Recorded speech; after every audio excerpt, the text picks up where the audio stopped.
नमस्कार प्रिय दर्शकों, एक बार फिर आपका स्वागत है हमारे YouTube चैनल प्राचीन ज्ञान सच्चा ज्ञान में। प्रिय दर्शकों, आज फिर नया वीडियो नई जानकारी लेकर हम हाजिर हुए हैं।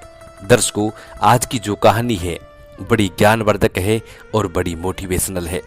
प्रिय दर्शकों, आज की कहानी में आप जानेंगे कि एक पहाड़ी बहादुर लड़का और एक दुष्ट राक्षसी की कथा है। प्रिय दर्शकों, ये कहानी बड़ी पावन पवित्र है।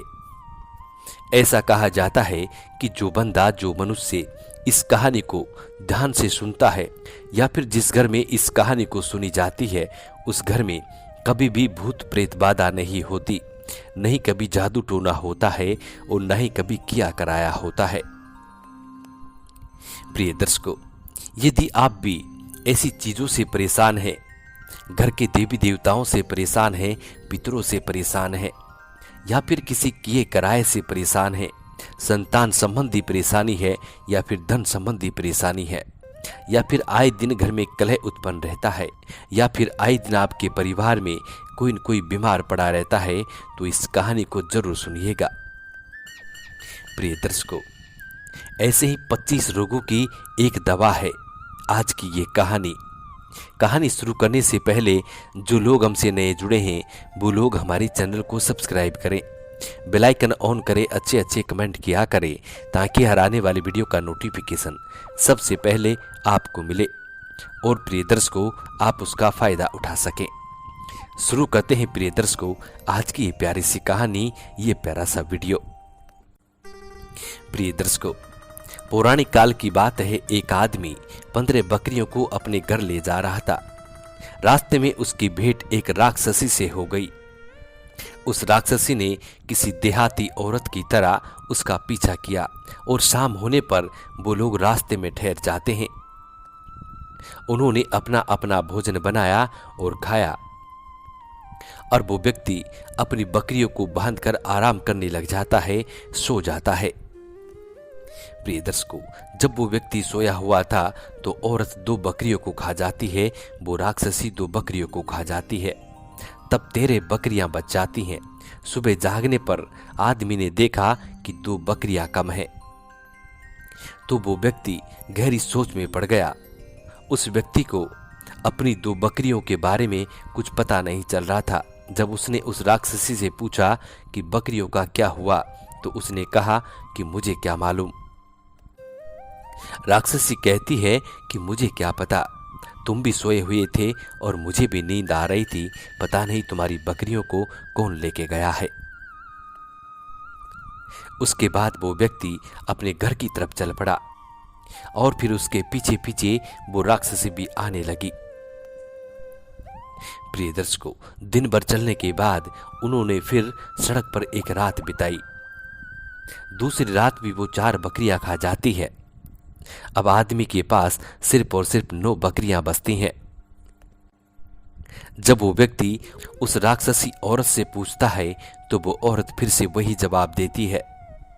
प्रिय दर्शकों, इसी तरह वो राक्षसी औरत सारी बकरियों को खा जाती है। प्रिय दर्शकों, एक दिन वो राक्षसी ने खुद को घरेलू भेष में छिपा लिया। दूसरे दिन वो 15 साल की लड़की का रूप धारण करके सामने आ गई। आदमी को वो लड़की खूबसूरत लगी। उसने लड़की से विवाह करने की इच्छा जाहिर की। प्रिय दर्शकों, जब वो आदमी उस लड़की से विवाह करने की इच्छा जाहिर करता है तो वो आराम से मान जाती है। प्रिय दर्शकों, उस आदमी के घर में उसकी 4 पत्नियां और थी। अब वो आदमी उस लड़की से विवाह करके और अपने घर को लेके आ जाता है। जब रात्रि का समय होता है तो सब अपने अपने कमरों में सोने के लिए चले जाते हैं।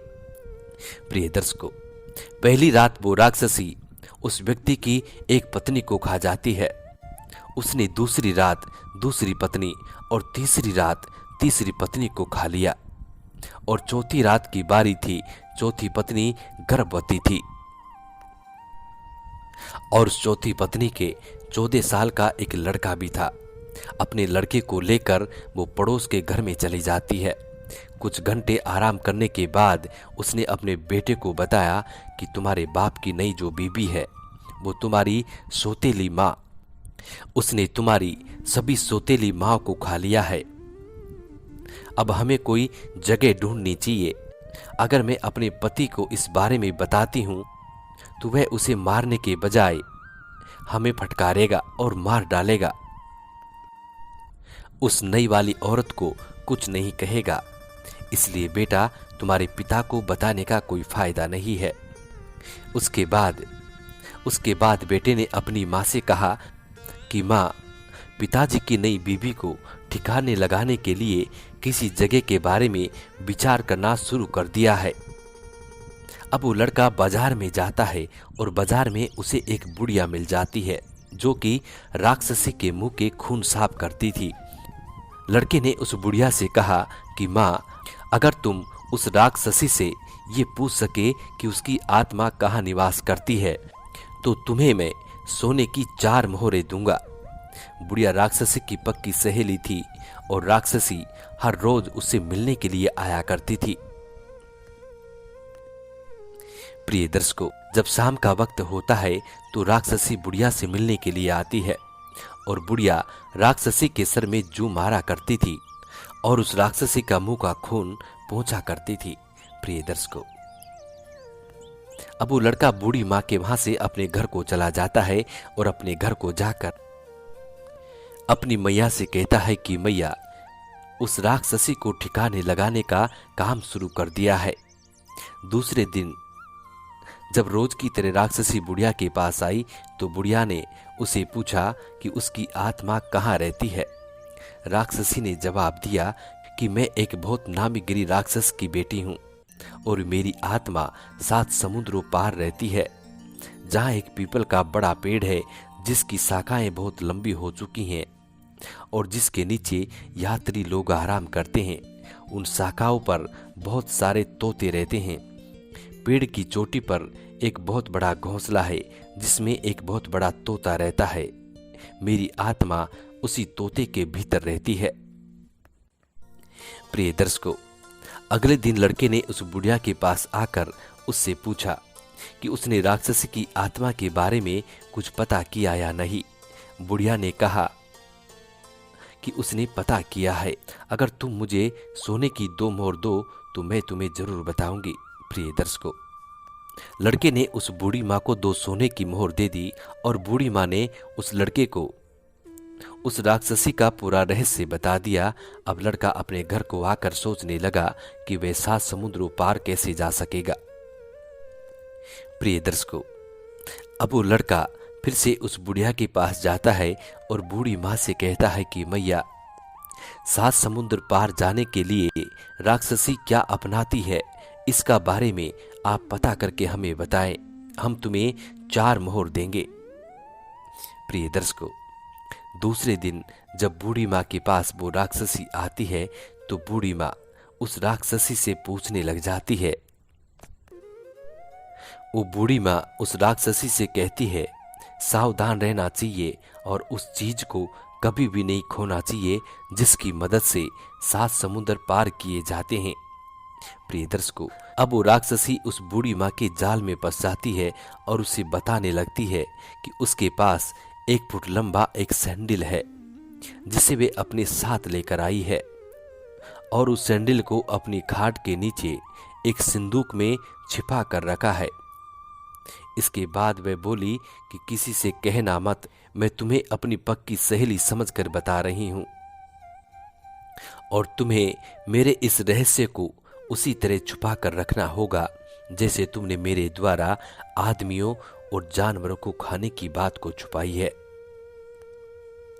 वो बूढ़ी माँ उस राक्षसी से हाँ कर लेती है, कहती है कि मुझे क्या मतलब है, मैं किसी को क्या बताऊंगी, मैं किसी को कुछ नहीं बताऊंगी। प्रिय दर्शकों, उधर आदमी के घर में उस राक्षसी ने सभी घोड़ों और सभी गाय भैंसों को खा लेने के बाद पड़ोस के कुछ लोगों को भी घायल कर दिया था।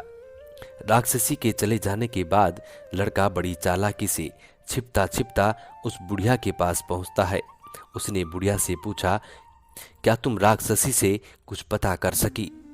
तब बुढ़िया माँ ने कहा कि हाँ, बताने के लिए सोने की 4 मोहर लगेंगी। प्रिय दर्शकों, लड़का उस बूढ़ी माँ को सोने की 4 मोहरें देता है। 4 मोहर लेने के बाद अब वो बूढ़ी माँ उस राज को बताती है, उस लड़के से कहती है कि राक्षसी के कमरे में खाट के नीचे एक संदूक के भीतर उसके सैंडल धरे हैं और वही सैंडल तुम्हें 7 समुद्र पार ले जा सकते हैं। लड़का वापस घर को आता है। उसने अपनी माँ को कुछ नहीं बताया और रात को उसने एक फकीर का रूप धारण किया और अपने पिता के घर पहुंच गया, जहां पर वो राक्षसी रहती थी। प्रिय दर्शकों, उसने लोगों से कहा कि उसे दान दक्षिणा चाहिए। प्रिय दर्शकों, राक्षसी उसे देने के लिए थोड़ा आटा लेकर आती है। फकीर ने उसे कहा कि उसे आटा नहीं चाहिए। ये सुनकर ऊपर की मंजिल पे उसका पिता उतर कर आता है और उससे पूछने लगा कि उसे क्या चाहिए। तब वो लड़के ने फकीर के भेष में जवाब दिया कि उसे उसके बगल के कमरे में एक रात रहने को अकेला कमरा चाहिए और रात को उसे जलाने के लिए कुछ लकड़ियां चाहिए। उसने आग जलाई, फिर वो ऊपर जाकर कमरे में आग जलाता है और उसके बाद उसको भोजन खिलाया जाता है और उसके बाद वो लड़का थोड़ा भोजन करता है, जी भर के खाना खाता है और सुबह के 2 बजे वो लड़का भगवान से प्रार्थना करता है, कहता है अगर इस घर में मेरा अधिकार है तो इस दीवार का एक पत्थर अपनी जगह छोड़ देगा और इसमें एक सुराग बन जाएगा। उसके शब्दों के अनुसार एक पत्थर अपनी जगह से हट जाता है और दीवार में एक सुराग बन जाता है। वो लड़का अब छिपकर उस सुराग से होता हुआ उस राक्षसी के कमरे में पहुंच जाता है, जहां पर उसका पिता और वो सौतेली मां सोए हुए थे। वो राक्षसी सोए हुए थे।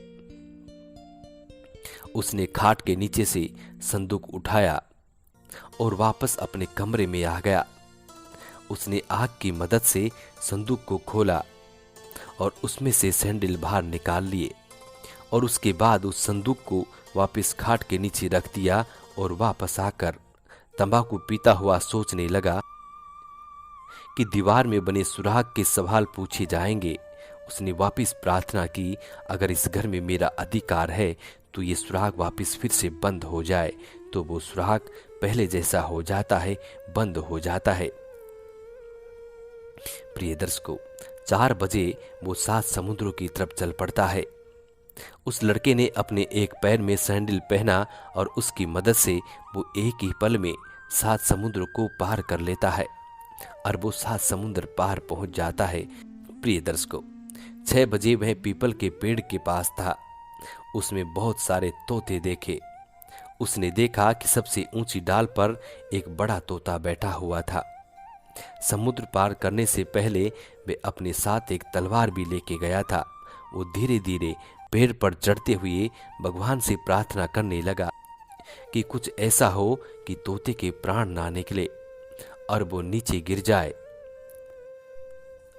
उस पेड़ में ऊपर चढ़ने के बाद अब वो लड़का तोते पर हमला करता है और अपनी तलवार के वार से उस तोते के पंख और एक पैर को काट देता है।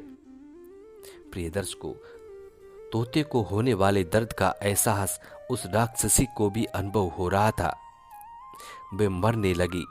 लड़के ने तोते को जिंदा थामा और 7 समुद्र पार कर अपने पिता के सामने प्रकट होकर उसे सारी बात बताई। प्रिय दर्शकों, उसके पिता और ग्रामीणों ने उसकी बड़ी प्रशंसा की और राक्षसी ने बाहर आकर पूछा कि ये क्या है।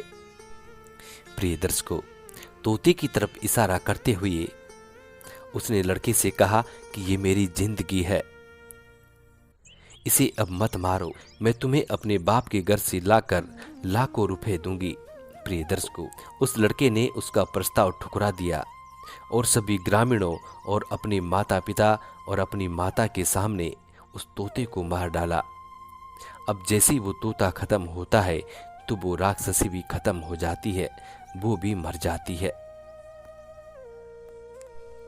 प्रिय दर्शकों, इस तरीके से उस राक्षसी का खात्मा होता है। प्रिय दर्शकों, ये कहानियां समाप्त होती है। हम उम्मीद करते हैं कि आज की ये कहानी आप लोगों को बेहद पसंद आई होगी और इस कहानी से आप ढेर सारे लाभ उठाएंगे। मिलते हैं प्रिय दर्शकों आने वाले नेक्स्ट वीडियो में। तब तक अपना ख्याल रखें। जी नमस्कार।